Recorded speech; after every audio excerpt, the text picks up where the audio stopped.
Hi guys, if you are confused about the different Whirlpool dishwasher cycles like normal, heavy, quick wash or sensor cycle, you are not alone. So in this video you are going to learn what each wash cycle actually does and when you should use it for the best cleaning results. So you can find the information about the dishwasher cycles explanation on this particular blog post as well. So over here you are going to see a bunch of different types of cycles.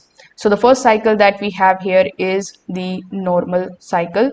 So as you can see over here on this particular page, the normal cycle is the standard everyday setting for most of the dishes. It is going to work best for the plates, the cups, the lightly dirty cookware and the daily dish loads. This cycle balances the water usage, cleaning power and energy efficiency. Afterwards, we have the heavy cycle here.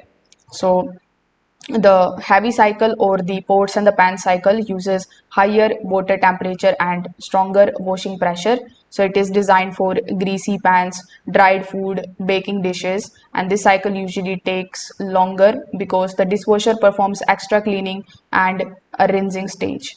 Afterwards, we have this quick button, which is quick wash cycle, that is meant for lightly dirty dishes that need fast cleaning. It uses shorter wash times and less intensive cleaning.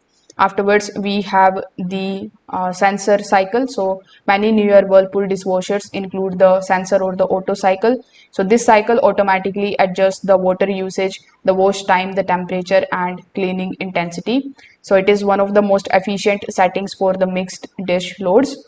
Afterwards, in some of the dishwashers, you will also see the eco cycle. So eco cycle saves energy and the water by using lower temperatures and the longer wash cycle. You are also going to see a rinse only cycle. So the rinse only cycle sprays the water without using the detergent. It helps prevent food from drying onto the dishes if you are waiting to run a full load later. So if there is any cycle which is available on your dishwasher as per your model and you want to know about it, you can come here in this particular blog post and you can take a look at it and you can read about it more. So I hope this video helped you understand this. Thank you.